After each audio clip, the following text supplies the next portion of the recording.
Bishop David Zubik, it's a real joy to have this chance to interview you on our program, The Footprints of Faith, and just really delighted to have a chance to learn, even for myself, some more about your personal story of how you've grown in faith. And to start out, of course, you are the Bishop of the Diocese of Pittsburgh, and I believe 75 years old now. Is that right? Yep, I'm part of the Three Quarters Club, and my sub-episcopal motto, my episcopal motto is nothing is impossible with God, but my sub-episcopal motto is on to 100. So there it is. That's beautiful. And when were you ordained? I was ordained a priest 49 years ago, May 3rd, 1975. I was ordained a bishop 27 years ago, April 6th, 1997, and I have had the privilege of being Bishop of the Diocese of Pittsburgh. My anniversary was this past weekend, and I've been Bishop of the Diocese of Pittsburgh for 17 years, so that gives a little bit of a picture of my official ministry in the church. That's wonderful. And Bishop, tell us about your growing in faith.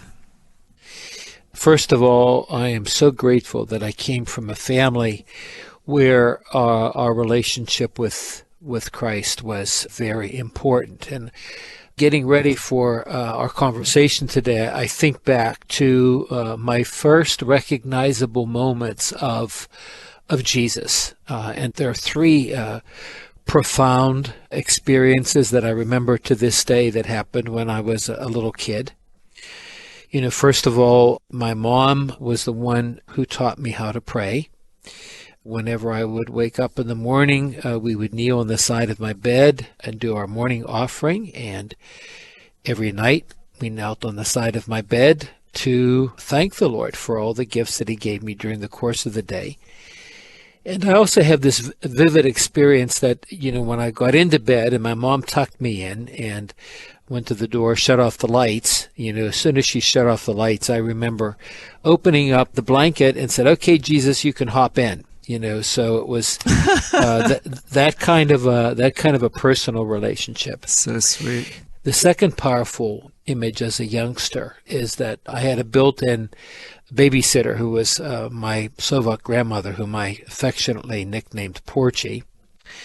And whenever my parents would go out on a Saturday night date, I would spend the time at my grandmother's and would then go to her parish church for the 11 o'clock Mass. But she was a member of the Rosary Society, and we would arrive in church a little bit more than an hour before Mass would begin, and I would join her and all the members of the Rosary Society in praying the Rosary and getting ready for Mass. Now, in those days, back in the 1950s, the tradition was that men would sit on the right-hand side of the church and all the women would sit on the left-hand side of the church. And you knew the difference because on the right-hand side of the church, the pews had hat clips for the guys who came into church, and they had a place to put their hats. And on the left-hand side, the hat clips weren't there because they were for the women. So on any given Sunday, I was the only guy on the left-hand side of the church, and remember being inspired by the faith of the women who were part of that. And so that left a very deep impression on me. And the third thing that I remember as a youngster is when I was old enough to serve Mass, and because my parents lived a distance from our parish church, I would once again stay at my grandparents' home. And that meant serving two Masses each day, the 7:15 Mass and the 8 o'clock Mass at our parish church. But I can remember that before the Angelus bells would ring at 6 in the morning, my grandmother would pray not one, not two, but 3 rosaries before the Angelus bells would ring. And it left a deep impression on me about how important it is in the faith journey to really develop a personal, beautiful relationship with Jesus. And I think that, has carried me through all my life up to this moment. And, one of the things that I can say is that God has not only given me a gift of faith, but he's given me a faith that is very simple. I can honestly say I don't remember a time in my life when that relationship was in jeopardy. And I learned that, I think, from my grandmother. She went through really hard times, as most of the immigrants went through when they came to the United States in the earlier 1900s. She went through, together with my grandfather, getting adjusted to a new country and a new language and new customs. They went through the experience of the Great Depression of the late 1920s. They went through the experience of 2 world wars, of having to really struggle to make sure that some days you had to worry about making ends meet. But through it all, there was the steady Eddie mentality of my grandmother to really trust that the Lord was going to be there. And God passed that kind of faith on to me, and I'm really grateful for it. And at the same time, my heart reaches out to people whose faith journey is a little bit more complicated and who have maybe a hard time at times to recognize that God is with them. But I'm grateful that my journey was a little bit different.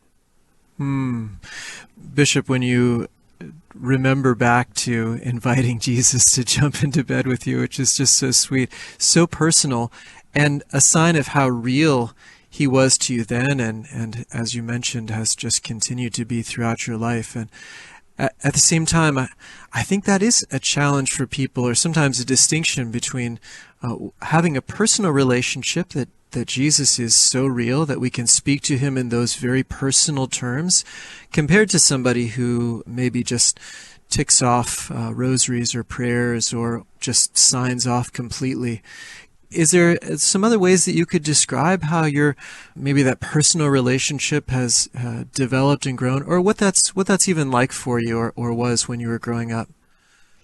Yeah, I think my next vivid experience of coming to a deeper relationship with Christ came when I was in grade school, and I was taught by the Felician sisters.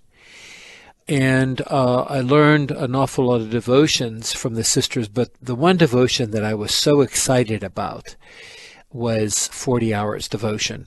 And our parish would always have 40 hours in mid-February every year. And boy, I couldn't wait for that special 3-day devotion to begin, what it was like to come for visits before the Blessed Sacrament, to be with the parish as they came together for those experiences. Obviously, that was supported by going to Mass every Sunday. That was always an absolute priority for our family, to go to Mass every day. And so that helped to bolster my relationship with the Lord. And, certainly going through the 8 years of elementary school and then 4 years of high school at the former St. Veronica High School in Ambridge, where I was taught by the Sisters of St. Joseph.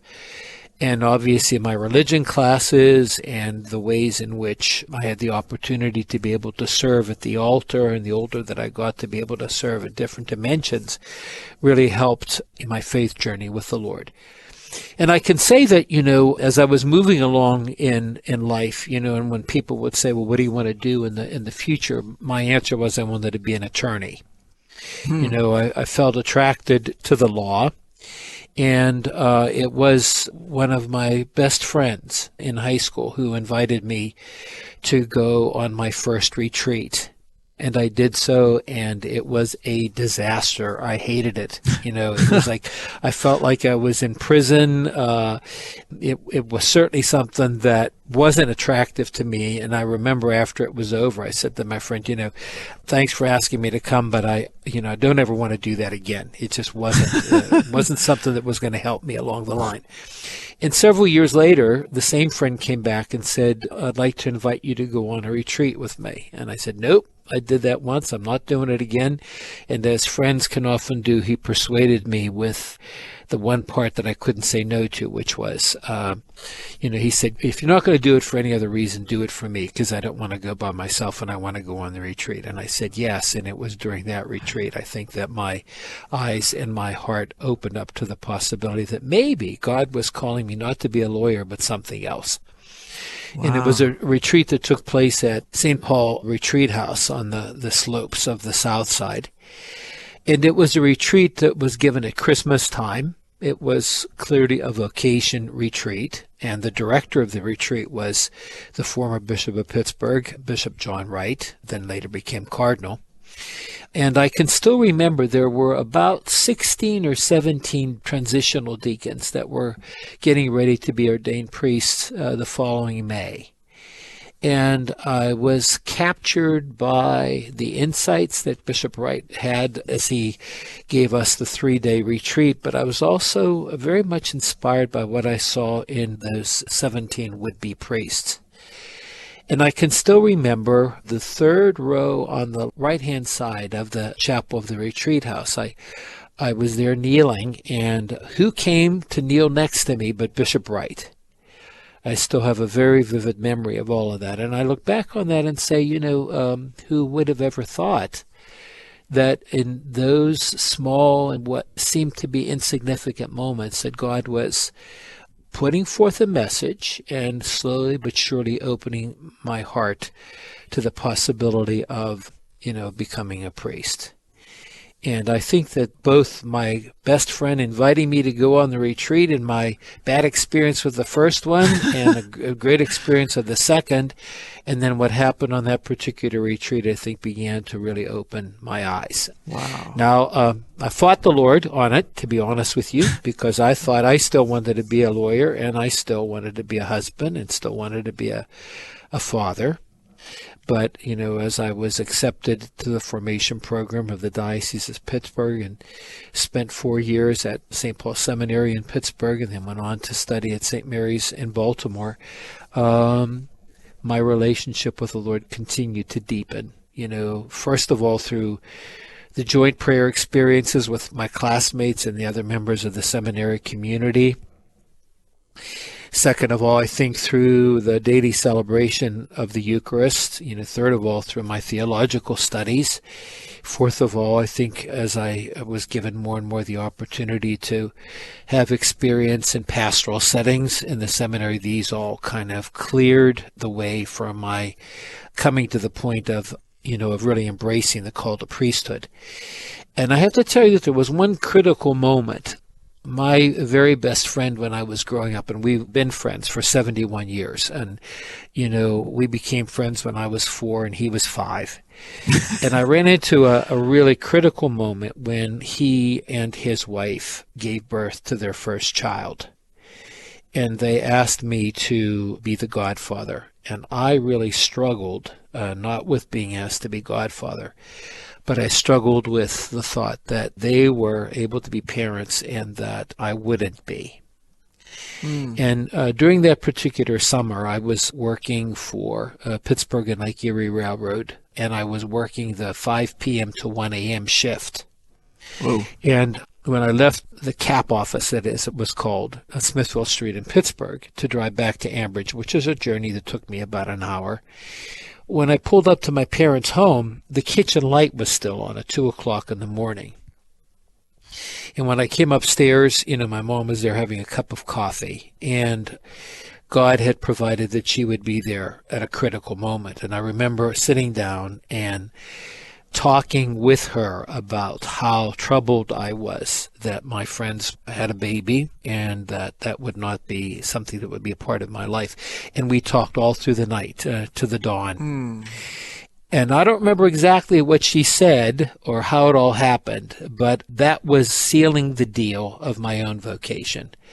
Because she talked about what an experience it was for her to be married to my dad, and spoke about the beauty of what she felt as being a parent. But somewhere along the line, in the course of all of that, the realization that came through was, God was calling me to be a parent, but in a different sense. That he was calling me to be a father, not just a reverend with the title of father, but that somehow throughout the course of my life that I would be called to be a father to many, many people. And I came away from that experience fully now eager to accept the call, to become a priest. Eventually, obviously, was ordained a deacon and then, was ordained a priest. And I think that, one of the things that was operative in my life at that moment was, the one thing that I wanted to do, now that I had, put aside being a lawyer, now that I knew that God was not calling me to be a husband or a father, is all that I ever wanted to do was to be a parish priest. And that was it. So for me, that was going to be the road to heaven. And then, well, you know what? God sometimes, puts roadblocks in terms of what we think.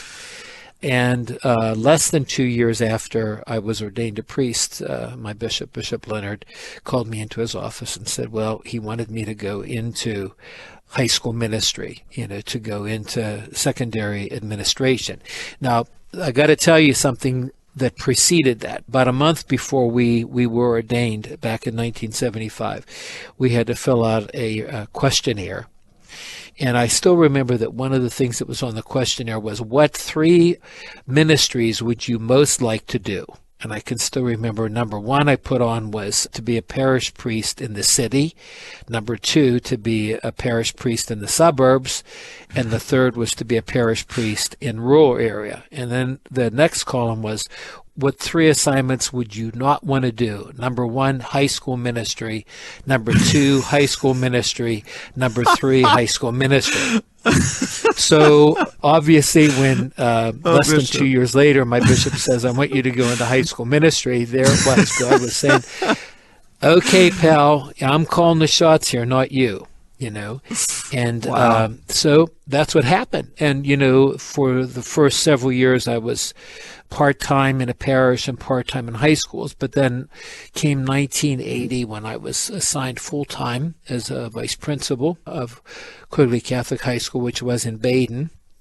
I was scared silly because I wasn't sure about how I could possibly bring anything to the lives of those high school students.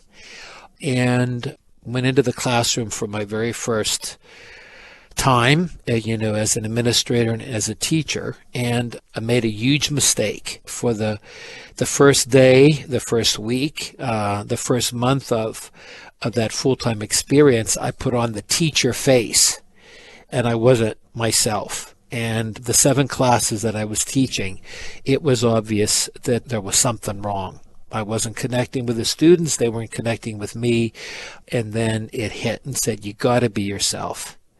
You can't put on this face of what you may think a teacher is. You have to be yourself and use the tools that God has given you to be a teacher. And from then on, the experience was so grace-filled.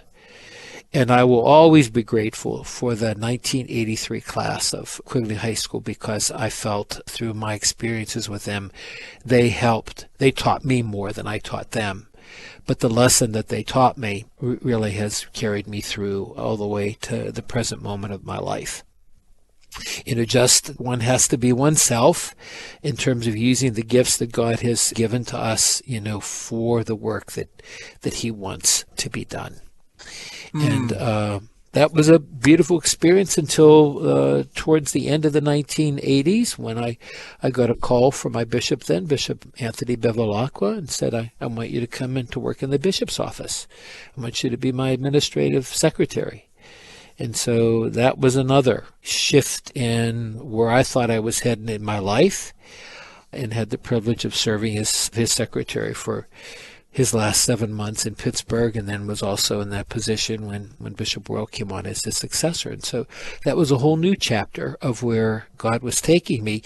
But in each one of them, I was learning to be very attentive to what, in fact, God was calling me to do and to be.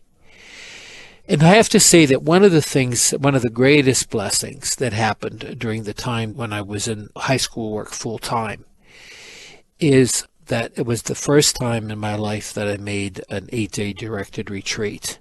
In addition to being vice principal at the high school, I was also chaplain at the Mother House of the Sisters of St. Joseph, and their spirituality is very heavily steeped in Ignatian spirituality, and I would see how many of them would go on 8-day retreats. And finally, in January of 1982, made my first 8-day retreat with a Jesuit priest at the University of Detroit in Michigan in the dead of winter.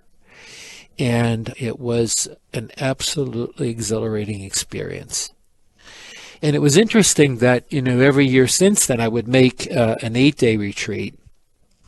But I also had heard about, through the sisters, that you could also opt to make a 30-day retreat. And I thought, boy, I hope someday that I'm going to have the opportunity to be able to do that. And to be honest with you, it took 40 years before I finally said, nope, I got to be able to do this. I put lots of excuses in the way and said, I couldn't possibly step aside from my day-to-day responsibilities. And then, back in 2023, the beginning of 2023, I said, you got to stop making excuses. The Lord keeps on putting this on my heart, and I've got to move in the direction to do that. And so that, I would have to say, was a very significant moment in even deepening my relationship with the Lord, for sure. I was frightened by the possibility of what that would mean. Wasn't sure that I was going to be able to manage, and actually it turned out to be not 30 days, but 40 days.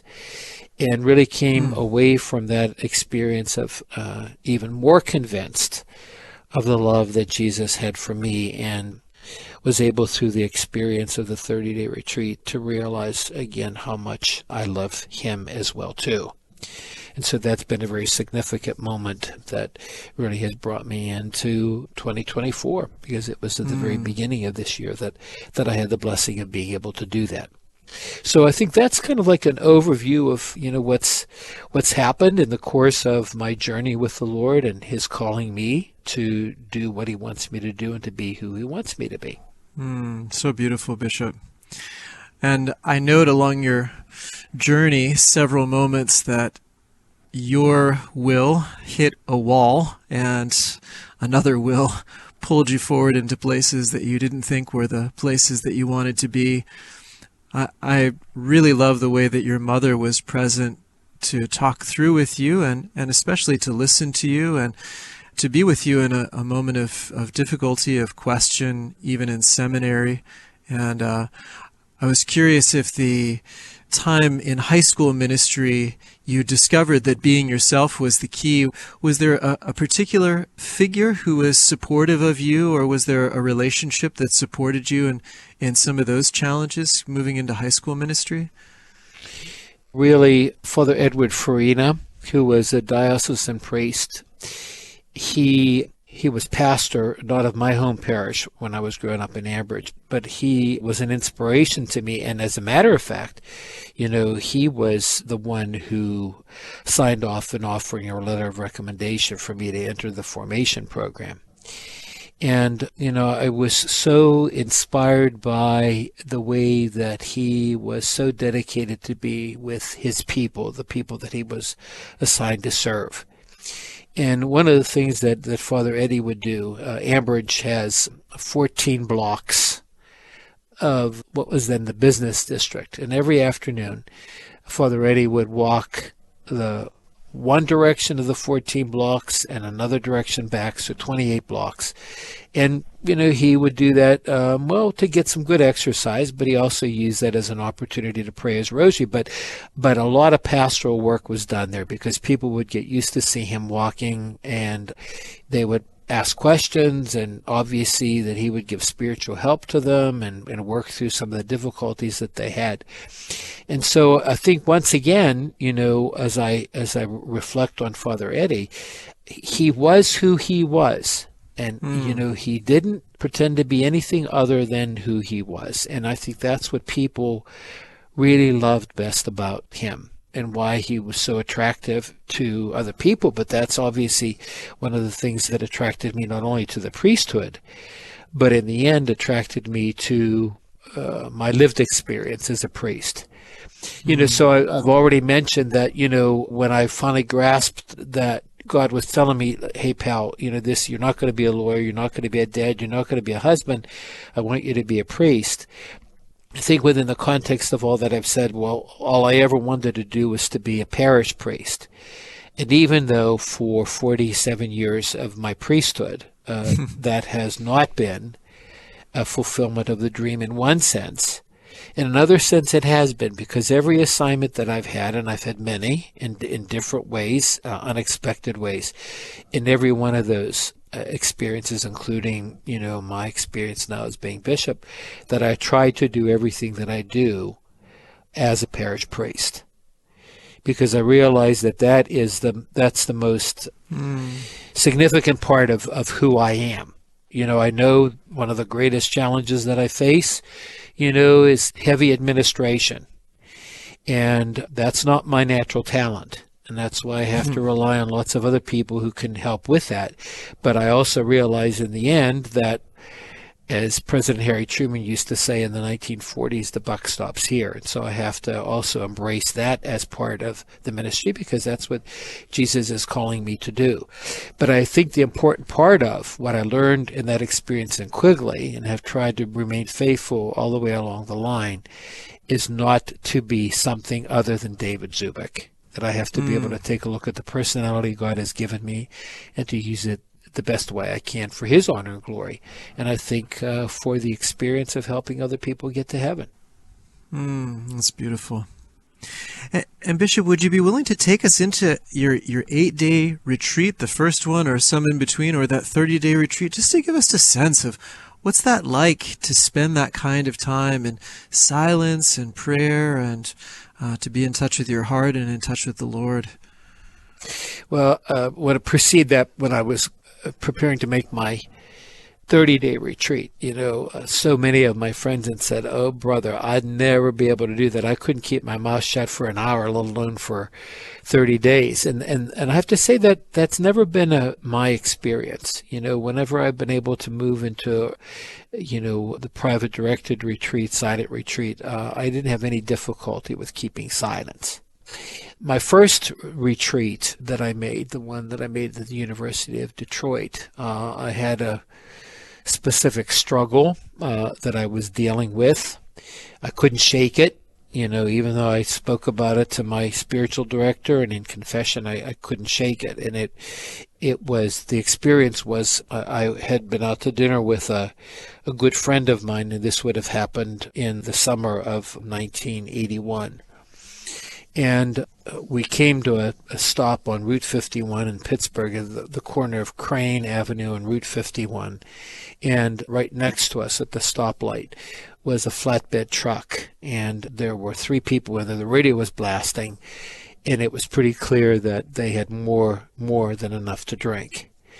And when the light changed, within 15 seconds, the flatbed truck crashed into a car in the opposite direction, and the 3 guys that were in the truck were instantly killed. Oh, wow. And I saw that happen. And I stopped the car, and everybody else stopped, and we got out, and everybody was trying to look to help. But, I, at a particular point, felt guilty that I was not in my clerics. I was in a casual shirt. And I turned around, got in the car, and then drove back to Baden, where I was living at that point. And halfway there, I said, "What in the heck did you just do? You kind of betrayed who you're supposed to be as a priest." And I felt so guilty about that, and I couldn't shake it. I could not shake that I had made such a poor decision. And so that was really the incident that called me to my first directed retreat, and I struggled with that during the entirety of the retreat. And the main scripture passage that came forth was the story of the prodigal son. And my director at that particular point helped me through those 8 days. But at the end of the retreat, he gave me a beautiful postcard that was based on a painting that shows the father, but he's actually smothering his son. That's how grateful he is for the son to come back. And I still have that on the cover of my Bible that I use for my prayer, and it's traveled with me through all of my studies over the course of these years. So that was the experience that I had of the first directed retreat. And so fast forward to January of 2024, as I'm getting ready for the 30-day retreat, and what God always does for me is when I'm, about 6 weeks or a month away from my retreats, and I'm already getting ready for my retreat that I'm going to be making beginning on the 24th of October, the Lord starts to give me some indication of what his agenda is going to be for the retreat.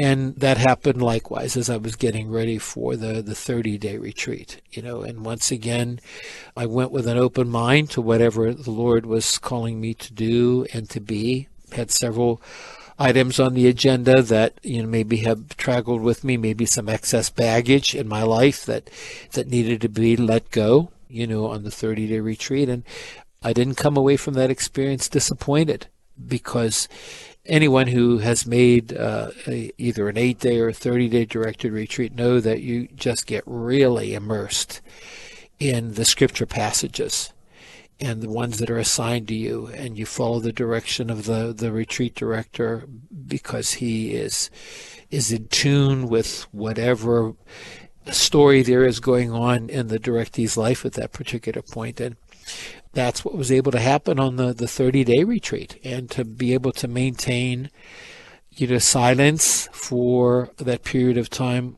That wasn't the challenge for me. And I've often said humorously, the thing that was the greatest challenge for me on the 30-day retreat is that when somebody sneezed, you didn't say, "God bless you." And when you saw somebody in the hallway, you didn't say hello, So that was the humorous side of keeping the silence of it. But, the way that I was able to embrace the 30-day retreat is I spent the whole day, 12 hours every day before the Blessed Sacrament. And when we had breaks, because the way the 30-day retreat works, there's 2 days of orientation, then you go to the first day of silence, and then you have a break day, and then another 10 days, and then another break day, and then another 10 days, and then 2 days of taking a look back over what happened. And, the other people, there were 17 of us making the directed retreat, said, well, we realized at a certain point that there was a chair where the Blessed Sacrament was, it became the bishop's chair. And we weren't going to invade where that chair was, because we knew how important it was for you to be a part of that. But I think, those are the ways I think in which, the Lord calls us to be ourselves and to look for, the avenues in our lives where we allow him to really come more deeply into our hearts. Bishop, you speak almost casually about the Lord setting an agenda or hearing him speak to you, and I wonder if you can say anything about what that's like. What does that mean for you? I think that I'm thinking about Teresa, the little flower, and today's her feast, and I'm reflecting on her. And, just the way in which she tried to teach us that the best way that we can arrive at holiness is to be not sophisticated adults, but to be like little children.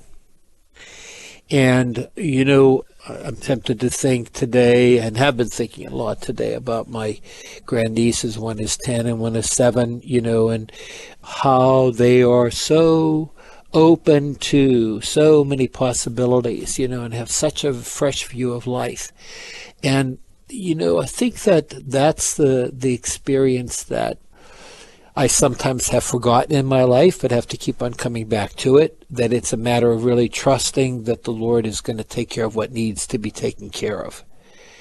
I'm getting ready for kind of a significant event tonight, and it's been on my mind. What are you going to say? It's for the FDLC convention that's happening in Pittsburgh. It's like, what are you going to say to all of these people who are kind of liturgy experts, and they're coming to Pittsburgh, and, I'm looking at, I'm going to be leading them in prayer. And, I woke up this morning a little bit anxious about, I'm not exactly sure what you want me to say, Lord. And then all of a sudden, out of nowhere, the light goes on, and this is what I want you to say, and this is how I want you to say it. And I think that, what I continue to learn is that the Lord will not let any of us down. And it is a matter of being attentive to looking for the signs of what he wants us to do, and he'll provide the environment. Take a look at the experience of my best friend in high school inviting me to go on a retreat. One was a great retreat, one wasn't.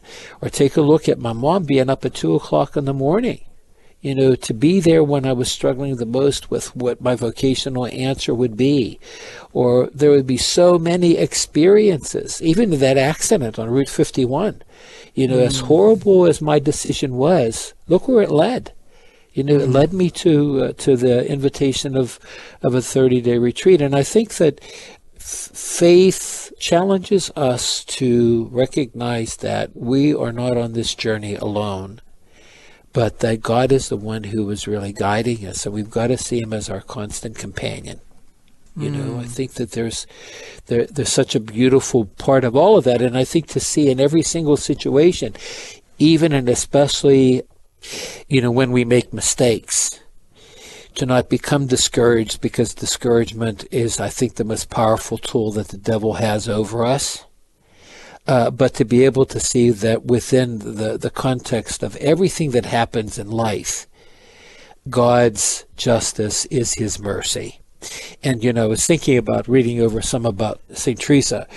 I had never read this part here before, but there was one instance, I think, in her autobiography where she speaks about the fact that, when a child makes a mistake and disappoints, in this instance she talked about disappointing her father, the experience that she then had was to say to her dad, well, dear Dad, punish me with a kiss.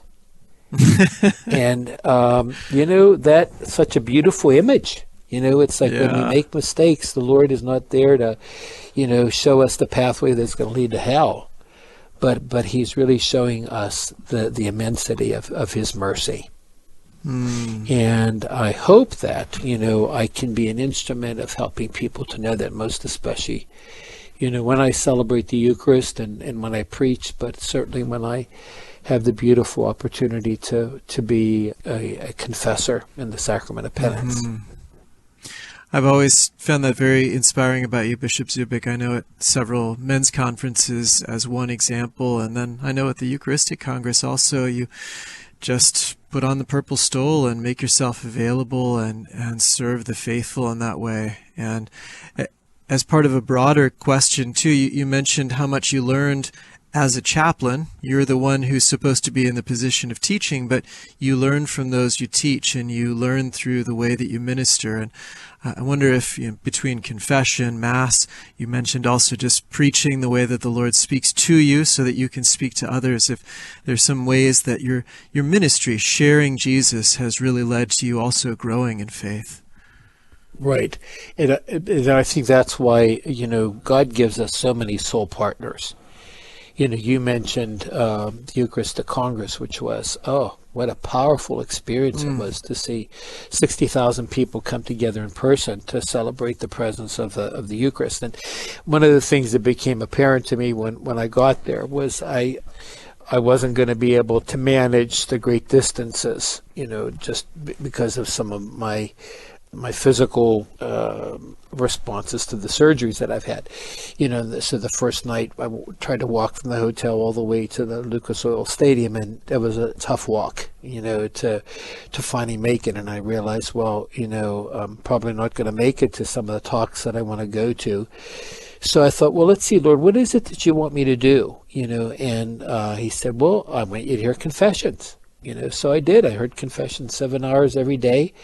And, the thing is that what was so beautiful to me was how much every single one of those penitents was an instrument from God to teach me about how I need to be more Christ-like. And that was a great blessing, not one that I would have anticipated or seen coming, but in the midst of the reality of what was there, it was beautiful. In so many ways, I've compared, being in that huge room with about 70 other confessors. It was like the long lines that you see at Disney World, people waiting to get on rides. That's how long the lines were of people coming to experience God's mercy. And I felt so privileged to be one of the instruments where people felt mercy. But on the other side, I felt so privileged to be the beneficiary of other people's faith confirming where I need to be on my journey. And, that I think that's what's really so powerful, when you think about, some of the writings that St. Paul did in his letters. And I'm thinking today especially about Paul's letter to the Ephesians. He is making the point to all the people that are there is that we are all missionaries and that we all have the way in our lives to help each other get closer to the Lord. And that it isn't just the Pope thing or the Bishop thing or a priest thing or a deacon thing.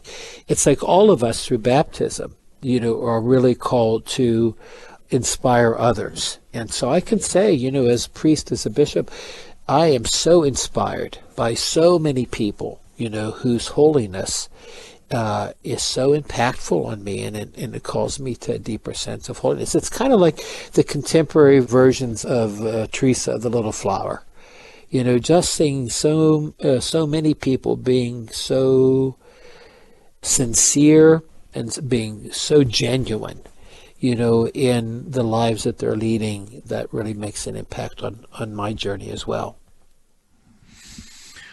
Well, I love the way that you open your heart to that. And I'm sure that's been a lifeline for you also as a bishop. You gave us just a little sense of the movement from ministry to the chancery to diocesan administration and some of the challenges that were there. And I imagine as you've continued to grow, eventually being called to be auxiliary bishop, ordinary in Green Bay, and then eventually the Bishop of Pittsburgh, that staying connected to people could be a real challenge, but something that's been so nourishing for you. Yeah, absolutely so. I think one of the frequent stories that I tell, because it was so powerful, was on July 9th, 2007, 3:35 in the afternoon. I got the call that I was going to be coming back to Pittsburgh, and it was a shock. Never saw that coming, and after I got off the phone with the nuncio, I knelt down before the crucifix. I'm looking at that crucifix right now in my office. And it was a crucifix that was a gift from the priests and deacons of Pittsburgh when I went to Green Bay. And I knelt down before that crucifix and said to Jesus, I said, what is it that you want me to do? Why are you sending me back to Pittsburgh? And, sometimes we get answers pretty quickly, and sometimes it takes a long time. But the answer really came 10 days later, when I was on the plane getting ready to go back to Green Bay after the announcement was made in Pittsburgh. And I sat next to a guy on the plane, and after I prayed my rosary, he had asked me about why I was praying the rosary. And I said, well, obviously you know what the rosary is, so you must be a Catholic. And he said, I once was, but not anymore. I'm now a Buddhist. And I said, how did that happen, and why did it happen? And he said, I truly believe in Jesus, but I've never seen anybody of his followers who look like him. And that's why I left. And I thought, well, bingo, there it was. There's the answer. You got to do everything that you can in your ministry as a bishop to try to make sure that the church is alive and that people can be excited about their faith. And so I have to say, honestly, that's been the GPS that has guided me over the course of these last 17 years. Well, it's really beautiful, Bishop. Your personal faith, your openness to people, your generosity in ministry, your openness to the Lord's call when it's not leading in the direction of your own will, and the ways that you've let that challenge you, the ways that faith has carried you through various trials, challenges, and struggles is really an inspiration of how Jesus can be alive and a personal companion for each one of us, and wants to be. So hopefully we're helping you through this broadcast to carry out that mission that you embraced when you came back to Pittsburgh to share your faith journey as a model for others. Really, really appreciate you taking the time to share all of this. Well, and thanks especially to you. Because you said it at the beginning, the thing that is most important in your priesthood is to be a good spiritual director, a good soul partner to help people get to heaven. And your very demeanor and the ways in which you so clearly identify with Jesus and are genuinely a disciple really has been a blessing for me to see it and experience it, but I know that's multiplied many times over by the people that have contact with you, albeit through the electronic communication of WAOB radio. Thank you, Bishop. It's so kind of you. I'm really grateful. Well, as we wrap up our program, would you be willing to offer a prayer and a blessing for us? Sure, I'm going to give you all the listeners my favorite blessing. So may the Lord be with you. And with your spirit. May the Lord so continue to fire up your souls that many other people may be attracted to God through you. May the Lord so expand your minds that you may not only come to know God better, may you be able to embrace most fully His holy will. May the Lord so expand your hearts so that your love may more and more resemble the love that is in the Sacred Heart of Jesus and the love that is in the Immaculate Heart of His Blessed Mother. And may Almighty God bless you, the Father, the Son, and the Holy Spirit, and may dear Mother Mary continue to protect you under the mantle of her love. Amen. Amen. Bishop David Zubik, thank you so much for taking the time to share your journey of faith with us. Please be assured of our prayers for you and your life with Him, your ministry with Him, and certainly your guidance, your shepherding of the Diocese of Pittsburgh. Really grateful for the time with you. You're welcome, and you can be sure I do need those prayers, and I'm grateful for them, and promise to return them back through my own prayer.